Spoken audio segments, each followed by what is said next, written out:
तो वेद व्यास मल्लाही मत जो माछ मारने वाली थी उसका बालक था। चारों वेद का निर्माण किया। आज हम लोग उनका जो है वेद पढ़ते हैं, चर्चा होता है। उसी तरह हमारे संत शिरोमणि जो बहुत ही ऐसी नीच महार जाति से वह जन्म लिए थे, उनका भी नाम आया है इसमें। कहते हैं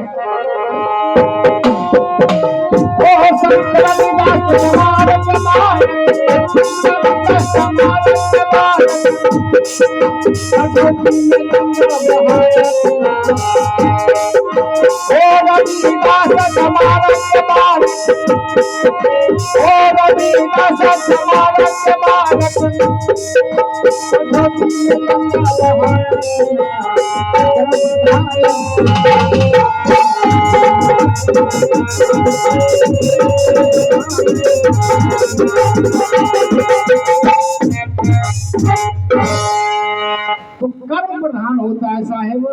किसी बड़े कुल में जन्म लेने से उनका प्रधान हो जाना, महत्व हो जाना नहीं होता। आपके पास अगर ज्ञान है, आप अच्छे कर्म करते हैं तो अच्छे पद की प्राप्ति करेंगे, अच्छे मकाम आपको मिलेगा, अच्छे लोगों से आपका संगत होगा, अच्छे लोग आपके आगे पीछे रहेंगे।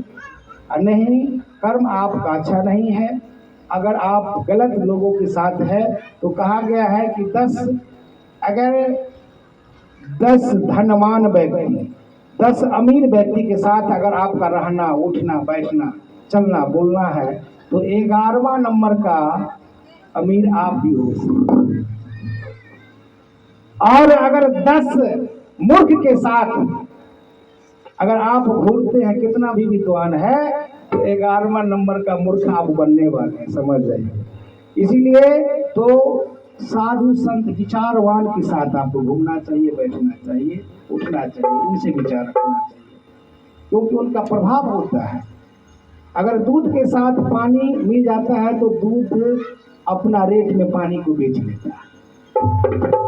ऐसे फ्री में ना है ना, पानी हम लोग को फ्री में कल से भर देते हैं ना, लेकिन देखिएगा दूध वाली 2 लीटर अगर दूध है, 2 लीटर पानी दे दिया तो वो भी 80 रुपये लीटर के भाव में बिक जाता है। तो संगत होता है उसका, है ना। तो संगत में आइए, संगत से गुणजात है, संगत से गुणात है। जिसका जैसा संगत होगा वैसा आपका प्रभाव पड़ेगा संगत का। कहने का भाव है कि आप साधु से संगत कीजिएगा तो साधु जैसा विचार होगा, अगर आप चोर से संगत कीजिएगा तो चोर जैसा आपका संगत होगा। तो हमारे सदगुरु कबीर साहब आए थे कि आत्मा के उन्होंने आत्मा को ही परमात्मा माना कि आत्मा ही परमात्मा है, दूसरे जीवों में भी वही आत्मा है, इसीलिए जीव पर दया करना चाहिए।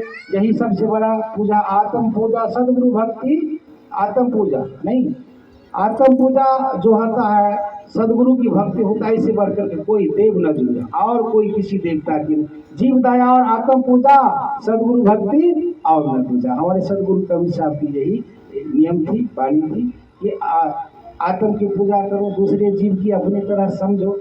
और हम लोग क्या करते हैं, अपने शरीर को मांस बढ़ाने के लिए, अपने वजन बढ़ाने के लिए दूसरों जीवों को मार के खाते। क्या बताइए, हलवान जी को अतुलित बल धामा कहा गया है। क्या उन अंडा उंडा खाते थे क्या? इतना बल था उनके पास? नहीं ना था। कभी मांस खाते थे? तो अतुलित बल धामा जब उनके पास होते हैं, ये बड़ा बड़ा हाथी का शरीर देखें, हाथी कितना बड़ा हाथी और बलवान भी होता है। कभी अंडा खाया हाथी? कभी नहीं। कभी किसी का मांस खाया? नहीं खाया। लेकिन देखिए कितना शक्तिमान है। तो जब आप अपने आदमी सब तो शरीर को बढ़ाने के लिए, अपने मांस को, गुदा को बढ़ाने के लिए दूसरा को, गुदा को खाते हैं, दूसरे को मार के खाते हैं, तब सरकार परमात्मा आपसे नाराज हो जाएंगे। क्या आप पर खुश रहेंगे कभी? जब कहा जाता है कि सभी जीव जो है उस परमात्मा का संतान है, तो जब एक बेटा दूसरे बेटा को, उस परमात्मा को, बेटा को मार के खाए, तो किसी को, पिता को बर्दाश्त होगा? नहीं बर्दाश्त होगा, तो आपको दंड मिलेगा ही।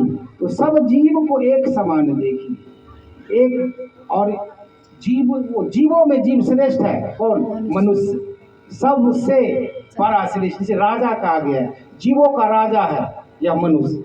अब मनुष्य ही अगर उतर जाए मारने के लिए दूसरे जीवों को, तब क्या होगा? राजा ही भक्षक हो जाएगा, तब प्रजा का क्या हाल होगा?